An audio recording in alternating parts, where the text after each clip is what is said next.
So let's go to the game that, of course, we didn't expect to happen, and it's the Sunday night game. As we all Year. think, it was the proper decision, of course. Yeah, and when we were all going back and forth on Sunday after the Browns lost, like what's the schedule going to be like? Is it going to be Sunday night? Is it going to be Saturday night? We were all, of course, it was a big discourse there, and we all essentially agreed, like, got to put Ravens Steelers Sunday night. Even if Seahawks and Niners is for the number one seed, they'll put that Saturday night. Even if Bucks and Panthers is win or go home, they'll put that Saturday. This is the game because Ravens Steelers has been like this iconic rivalry going back to Ray Lewis and Troy Polamalu and Ed Reed and Big Ben. And of course, how many games came down to the division? As you might mention, Meisty, no game has been win or go home quite. But you remember it was 2016, I believe, where there was the second to last week of the season, the Antonio Brown stretching over the goal line, where that was win or go home for the Ravens. Not quite for the Steelers, but the Ravens needed to win the last two games, and one of those was the Steelers. So it was close to win or go home. And there's been so many meaningful games, both in the regular season and the playoffs, between these two teams, that it's like it only makes sense to put the Sunday night. Even if Lamar did practice yesterday and today, so it looks like he'll play. But even if he doesn't play, even without DK Metcalf, even with the Steelers' offense looking sluggish, you still got to put the Sunday night, right? It's like it's a no-brainer. It's the only win or go home, pure win or go home game in the NFL. And if Lamar Jackson's must-see TV, like. This had to be the ending to the season. We looked at it when the Ravens lost to the Steelers in week 14, whatever it was, week 13, week 14, and we're like, okay, but come on, just get to that last game. Get to that last game, win or go home, and let's see what happens, Yehuda. So how are we feeling about this matchup? Oh my gosh. I'm so excited. This is what we live for as sports fans, as Ravens fans. All year, the Ravens have not been a team that has lived up to the potential all year. Has like the evidence in this year, none of that has shown that they are a team that will win this game and that you expect to win this game. But that Lions fan in Detroit may have saved the Ravens season, getting DK suspended for 2 weeks. Now the Steelers' offense is struggling. TJ Watt is injured on a freak injury with the needling, and Crazy he's situation. limited. He's limited, but still a lung. Like it's a crazy Well, situation. Tomlin said he Like, needs him to practice fully before he plays, so who knows? yeah, he did say that. If But there's one thing that Delaney could do for us all year, and I don't, wish injured down, but maybe a punch to the lung or something. I don't know. that's crazy, but that's crazy. But yeah, Tomlin said he needs him to practice full. Exactly. But like this is win or go home, and potentially for Tomlin's job. So like you might want TJ Watt out there. You might say these things, but yeah, I don't know who's gonna win. But like all of the storylines, everything, I was just like, just give us a chance. Give the Ravens a chance, should they see. And it happened, and the Browns came through, and now we have, for terrible as the Ravens season has been, like relative to expectations, they still have a chance to make the playoffs, win the North, host a playoff game, and it comes down to the Steelers in the last game of the season. And this is like a whole new chapter added to the rivalry, added to the legacy of these coaches. Like it's just like nothing more you could ask for on Sunday night with Collinsworth. Oh, this play for guys. Oh my God. Like it's incredible. I could see. Can we have a live watch along? Obviously, Can we have a live watch along for this? Potentially. I may be hosting people, so we'll see. But maybe let them join. Maybe second half. Let them join. Yeah, let them get in. But yeah, both teams, like, realistically are the definition of mid.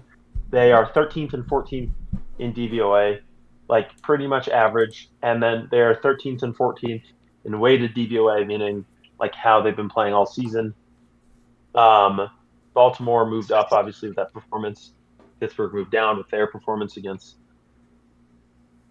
the Browns. The Ravens offense 12th all year. Steelers 16th, mid. The Ravens defense 15th. Steelers defense 11th. And then their special teams are 11th, 16th. So they're like basically very, very evenly matched teams. Very average to slightly above average teams. So like I think this game could go either way. And it's in Pittsburgh. What does the eye test tell Lamar you? doesn't have. The eye test obviously tells me the Ravens, for sure. But Silly things happen in this game of football, like weird penalties, touchdowns being called back, even though they were clearly touchdowns. Um, Slash turnovers. Footballs bouncing, slash turnovers, footballs bouncing a certain way. So, like, anything is possible in this rivalry and in this game. I do think the Ravens are the better team in this moment. And they're separated by 1 percentage point. In total DVOA, Pittsburgh is 7.6, and Baltimore is 7.5. So Interesting. I think this is going to be an extremely close game, and it's going to be epic. Ooh. And I just want to see for the legacy, for the stories, Lamar down 3, leading a touchdown drive right after they do Renegade, and the Steelers and the whole stadium is screaming Terrible and popping. towels.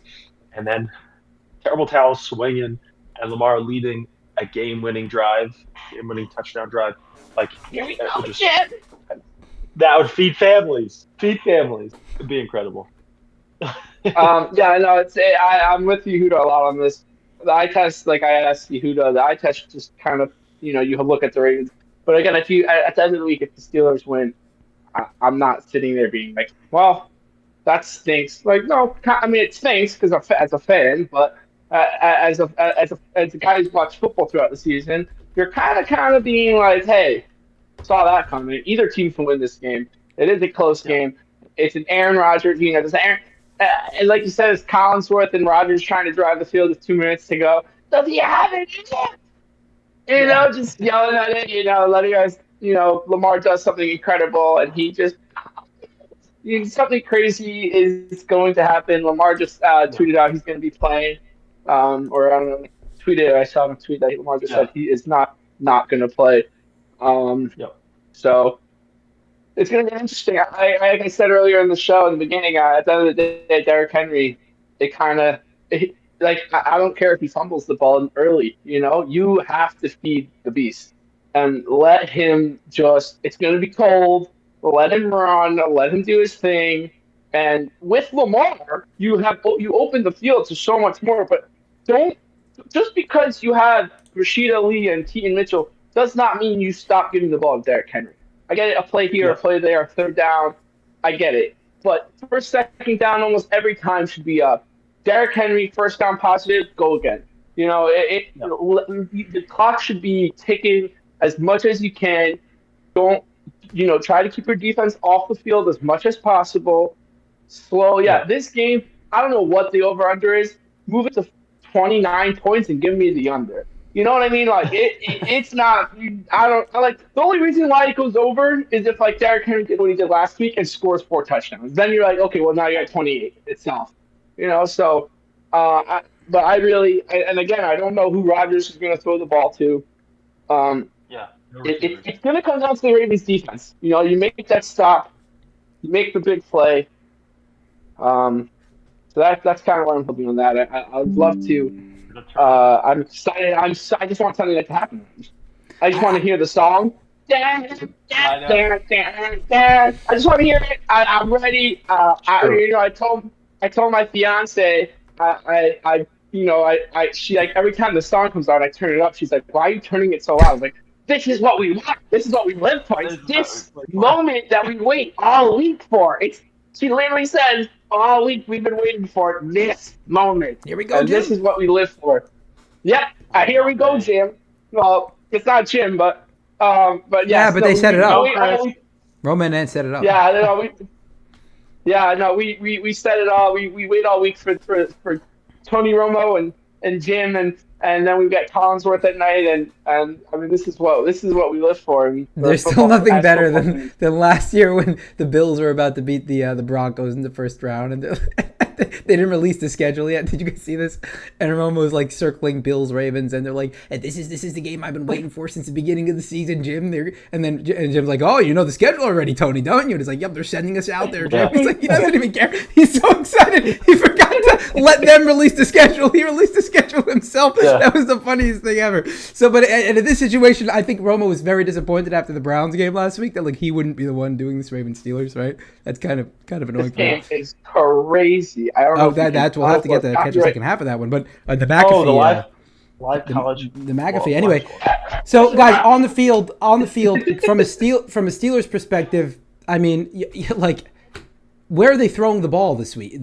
Okay, so DK Metcalf, like you said, Yehuda, did he cost them the season? Perhaps. I think if the Steelers missed the playoffs, we'll look back at the season and say you needed one of those 2 wins, and you didn't have a passing game because you lost your only good wide receiver. And DK Metcalf this year is the only receiver on the Steelers that has more than 500 receiving yards, which is insane.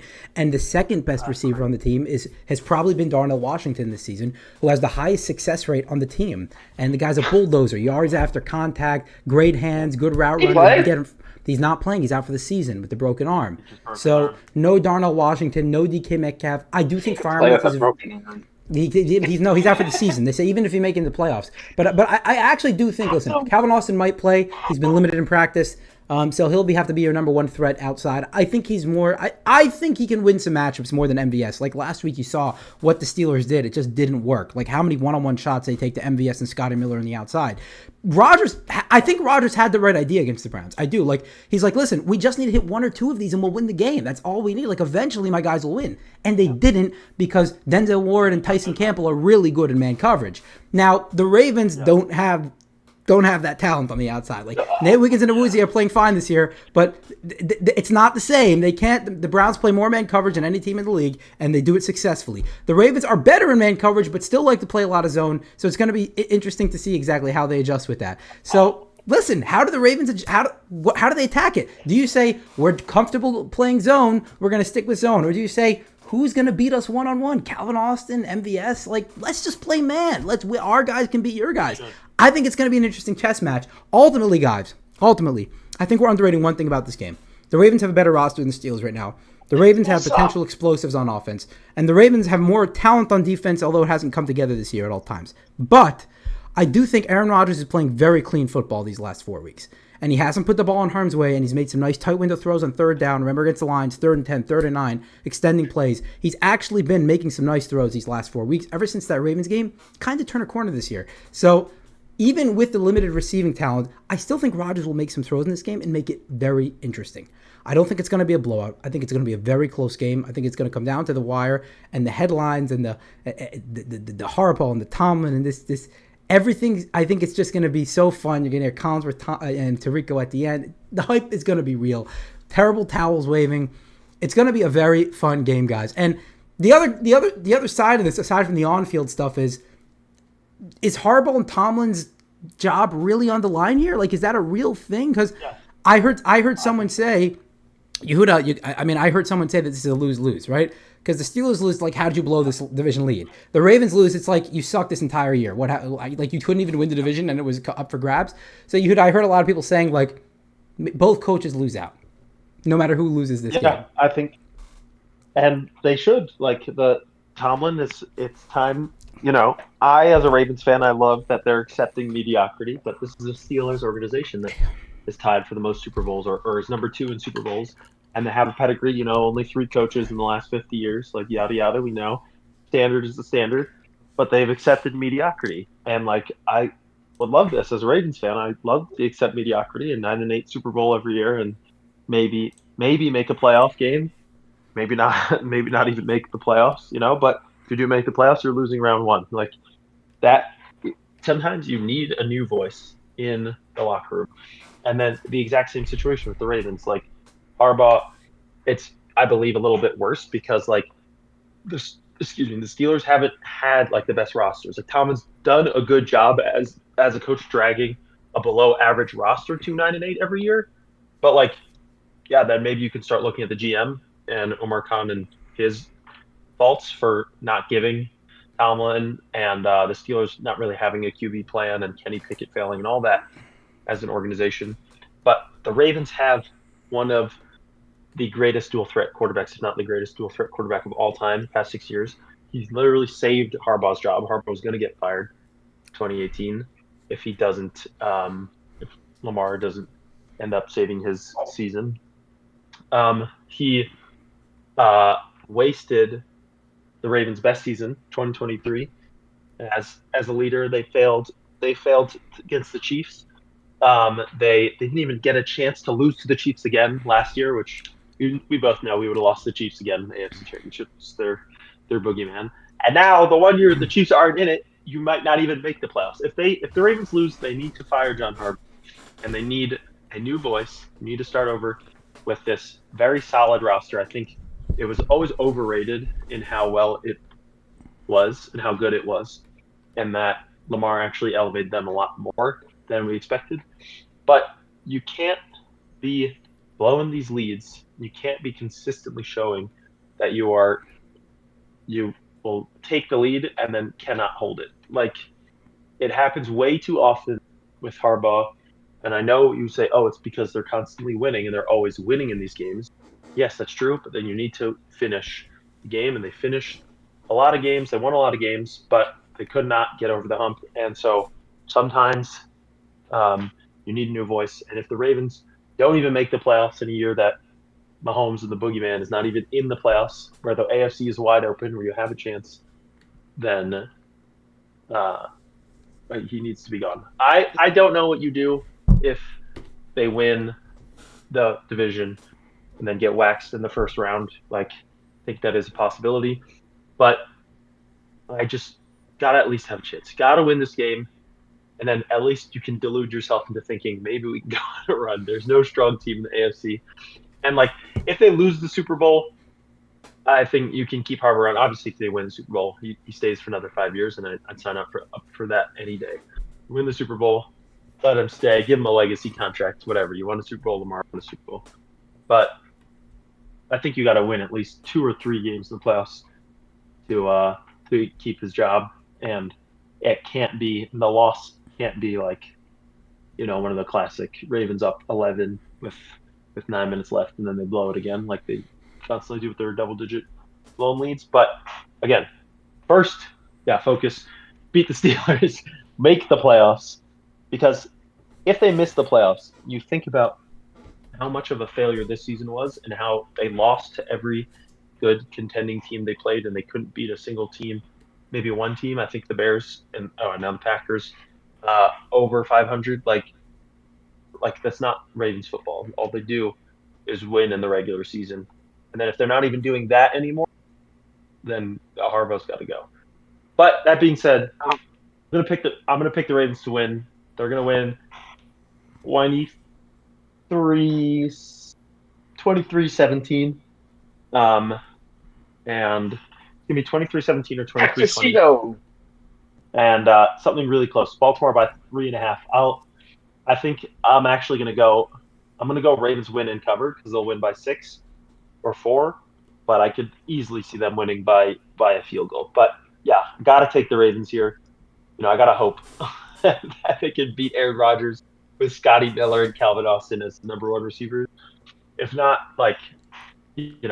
Harb's got to go, and that's what it is. It's like I think jobs should be on the line here, and that's why it adds to an even bigger game. Do you think this is ends, the last time they ever coach against each other? Do you think it ends with Harbaugh though, or are you climbing up more higher up on the ladder and being like, well, and I'm not blaming ADC for this year. I think he does a good job as the GM, but do you look all the way up the ladder and be like, hey, what else is there? I would say Zach Orr. Yeah, I would say Zach Orr. Well, yeah, I think it's an incredible story, but I think if Harbs goes, I don't think they keep any of the coordinators. Yeah, Monken might go to college. I heard. Monken. Yeah, Monken's going to college. I could see them keeping him.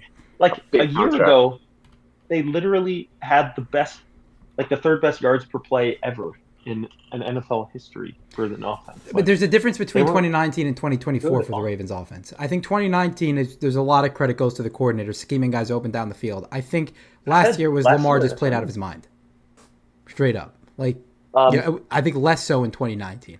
Less so just this guy that's able to improvise better than anyone we've ever seen. This guy is able to extend plays. This guy is able to scramble efficiently, read option, throw guys open. Like, that wasn't the case in 2019. It was more like it doesn't matter who you put out there, everyone's open. Yeah. So I don't know if that's Monken. I don't know. I think he had a good system last year. I think it was pretty good.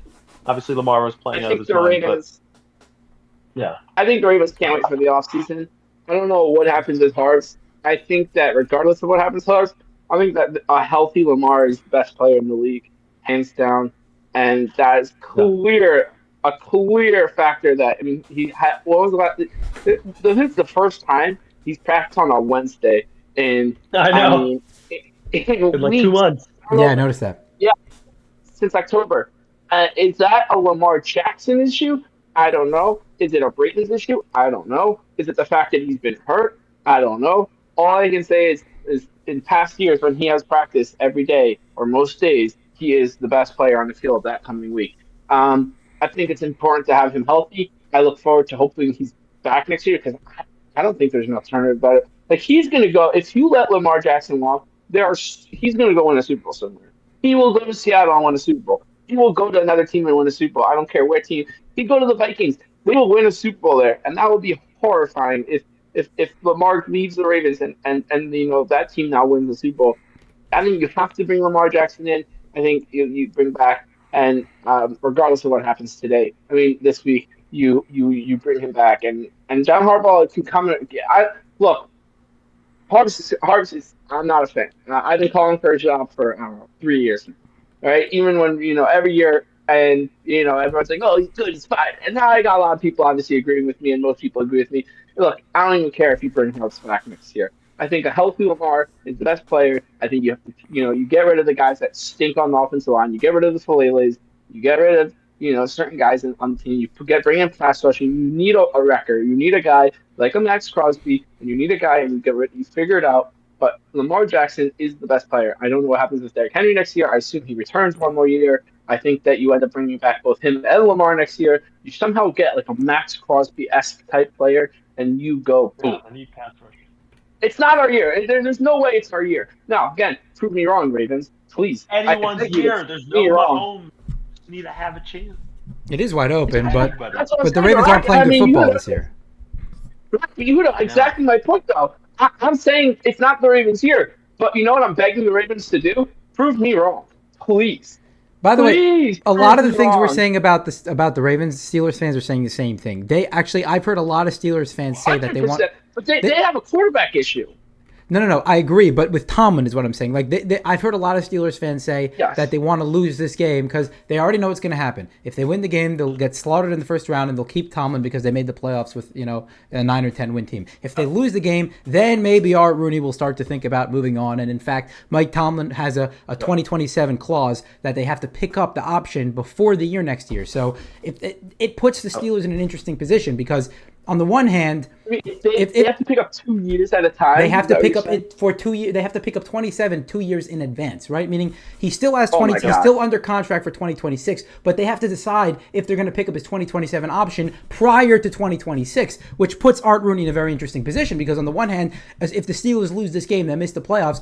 Let's say you don't pick up the 2027 option. Does Tomlin really want to stay on the team just for 1 year? That doesn't seem likely to me. Yeah. I don't see Tomlin staying knowing that his stay is going to be up in 17 games, right? So like that could be the end. I think it's a Tomlin retire situation. Like it's the same with Harbs. I don't think you're going to be like, oh, the Ravens and Harbs or the Steelers and Tomlin are separating. No, they're going to announce a retirement. Front office role. Yeah, and he's moving up to the front office. But or Tomlin takes a year off. Like I could see Tomlin take a year off and then coach again. There's going to be a team. Tomlin's already in the front office in Pittsburgh. He's been for a while. He has a lot of say in what goes down there. But John Harbaugh doesn't. So he'll stay there, just like Bill Belichick should have done in New England. Well, Bill Belichick was open about it, but Tomlin, it's a little more under the radar. But the people in Pittsburgh apparently say that Tomlin scouts players and he has a big say in who they sign and contracts, and so he's already that Bill Belichick used to go to Middle Eastern Tennessee to find a player. Yeah, exactly. Right. So 3.5. Micey, 3.5 Ravens. They're going to cover? Oh, you about to say something. What do you say? Oh, yeah. So I said I wanted to go on my delusional digression real quick. Yeah, let's go. Ravens, okay, 2012, right? Ravens backed into the playoffs. They fired their offensive coordinator. Offense was struggling going in, and then they caught fire. Rock, you need to hear my delusional digression. He's listening. He's listening. Yeah, they're the 4 seed. Okay, they're the 4 seed. The first round they play an AFC South opponent, right? They play the Colts 2012. This year they're going to play the Texans. Then they go to Denver as the 1 seed, and they shock them in a crazy game. The miracle at Mile High Miracle. They shocked them, and then they go to New England in the AFC Championship, and they beat a really good quarterback in New England who's playing really well. New England got Tom Brady back? Nice. Yeah. Okay. And then they go to the Super Bowl, and then they go to the Super Bowl against the 49ers with a quarterback who's playing really well, who's hot. And it would be perfect if it was in New Orleans this year. I think the Super Bowl was in New Orleans. No, it's in San Fran this year. And it's in San Fran, so you play the Niners in San Francisco, and then you beat the Niners again in the Super Bowl. So that's the plan. I bought into this delusion. I bought this delusion actually weeks ago when the Colts started falling apart, and I said, "Hey, someone else is going to win that division. Colts come to Baltimore." I had the Colts, Broncos, Patriots, and then road to the Super Bowl. The exact road to the Super Bowl. I had that in my obviously the Colts are not in, but I will take the Texans. I don't care what my road to the Super Bowl is. I don't care if it's the easiest road to the Super Bowl, the hardest road to the Super Bowl. I want to be in the Super Bowl. Yes, yes, yes. But Rocky asked a question. I heard all of that. -3.5. I heard all of that, by the way. But you should know. It would be cool. When I leave, I have my headphones on. I hear everything. Oh, nice. Yeah, same. And listen, the Ravens always play well against the Texans in the playoffs. I think they're 2-0 against the Texans in the playoffs. Lamar Jackson is very good against Houston. Obviously, Houston obliterated the Ravens this year, but that was freaking Cooper Rush. So that was the worst signing I think the EDC has ever made, signing Cooper Rush to be our backup. And, he clearly didn't belong there. So I think this year will be a lot different if the Ravens make it to the playoffs and get a chance to play the Texans again. And then you go to Denver. Denver ain't got Peyton Manning playing back there. That's Bo Nix, and their defense is very good, but it's been not as good of late. And then you got potentially a young, unproven Jags team or an unproven New England team. But you know what would be peak is if somehow the Bills, as like a 6 or 7 seed, make the AFC Championship and the Ravens get to host the Bills in the AFC Championship. Oh my God, that would go crazy. That would be crazy. Well, so to respond to your delusion, I think a lot of people think that the Ravens are better when they back into the playoffs, as opposed to when they soar into the playoffs. Like, because as one of my friends keeps on pointing out to me, every time this happens to the Ravens, 2011 Ravens got the bye. Week 2, they barely beat what was his name? Yacht, the backup quarterback. TJ Yates. And I was at that game actually. Ed Reed had the game-ending interception, or so we thought. TJ Yates. Barely beat him. And then what happened in the AFC Championship game, by far the lowest moment in Ravens history. It's not even close, right? I think we all agree on that. I should have been on a solo shot. I was almost on a solo shot. Anyway, so by far the worst moment in Ravens history, Lee Evans, Billy Cundiff. We all know what happened there. Next year, they lose 3 of the last 4 games, 4 of the last 5 games heading into the playoffs. Nobody's seeing it coming, and boom, Joe Flacco turns into Joe Montana for 4 games. So that's what we're thinking here. 2 years ago, Ravens had the best team. That was probably the best Ravens team ever. So my father still thinks 06 McNair, that was the best Ravens team ever. That defense was utterly dominant. But I also think the defense 2 years ago was utterly dominant, and they had a ton of talent on offense, defensive side, both sides of the ball. And they didn't have a quarterback like Lamar, of course. Last year, Lamar was playing at a really high level. You thought they had that potential again. This year, they're not playing good football. They back into the playoffs. Your delusion, Yehuda, would fit with that narrative of backing into the playoffs and somehow sneaking out with a Super Bowl victory. Hosting Buffalo would be super cool to host the AFC Championship game here in Baltimore against Buffalo. Unreal. I mean, we get our week 2. All right, let's not get ahead of ourselves. Listen, if the Ravens win this week, then we'll talk about all the potential stuff that can happen in the playoffs. But they gotta take care of business in not Heinz Field anymore. Right now, by the way, Rocky, 4 weeks from now, right after Meisty's wedding, as we're live podcasting from Meisty's wedding, South Florida, we're talking about is this the most legacy-defining game of all time? Josh Allen versus Lamar Jackson in the AFC Championship game in Baltimore. Okay, I can see Manifest, it now. I can see it now. manifest, Manifest. manifest. Well, listen, what As just long like as there's delusion, there is hope. well, listen, that's what we said last week. That's what we said last week before the Browns game. As long as there's delusion, there's hope. Maybe the Browns will beat the Steelers. Now. Also, okay, wait. What before we go to the picks? We forgot one thing. Again, the Steelers also are kind of that team that analysis goes out the window, right? Because if you look at trends, very important for the Steelers. Never lose a home game on Monday night, right? That's one of them. We all know the Steelers never lose home games on Monday night. The other one is win games they're supposed to lose games they're supposed to win. Okay, and this year, I mean, that played itself out perfectly, right? Like, you go out and lose to Joe Flacco and the Bengals, the old man Flacco coming off the couch. The next week, you beat the 8-1 Colts, who look like the most unstoppable offense in football. Then you go out and get shellacked to the Packers and Chargers. Fine, kind of should have happened. Bills, that makes sense. Then you beat the Lions. 5.5-point underdogs. Nobody expect Lions season on the line. Boom, you somehow beat them with just a wild ending. Beat the Ravens when they were underdogs. And then they come out against the 3-win Browns and lose to the Browns. This is a game, underdogs at home. The Steelers never lose, unfortunately, when they're underdogs at home. I'm just saying. So something's gonna have to trend here. On the other hand, the Steelers never sweep the Ravens. So something's gonna have to give here. One Tomlin trend is gonna have to be bucked. That's fine with me. You know which one it's going to be already, Meisty. I'm hoping. 3.5. What you got? I got 3.5. I have the Ravens covering. I'm really hopeful the Ravens just take care of business early, and we get out of there with a win, and we that's it. Or just don't make me sit there with a minute to go, being like, oh my god, what's gonna happen? No, that's what's gonna happen. You know that. Oh, I know. You don't have to ask me twice. I know it's going to happen. I'm just begging for something for it not to happen.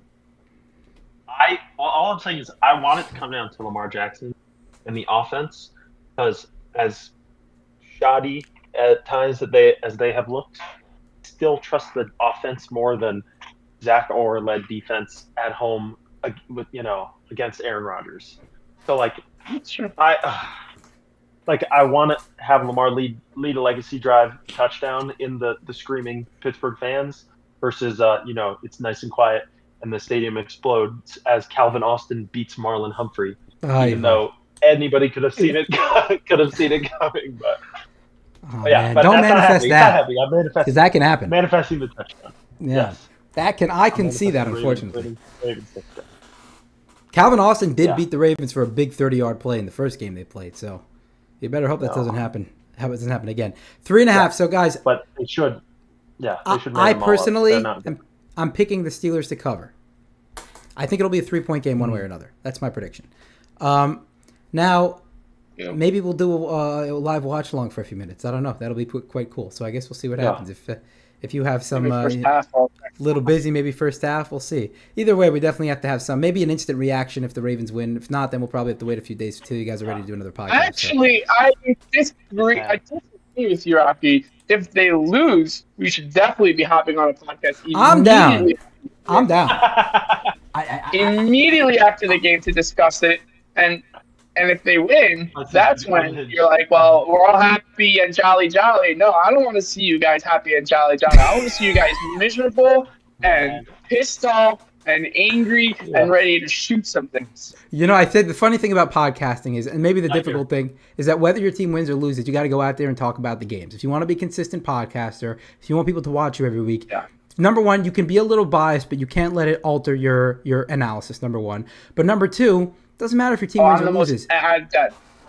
No, but if you want to be a football podcast, you want to talk about all the NFL teams, not just your team, then it doesn't matter what happens to your team. You got to analyze them objectively, and you got to analyze every other team, regardless of how debilitating of a loss they just suffered. So that's what we're going to try to do. It doesn't matter if the Ravens lose next week.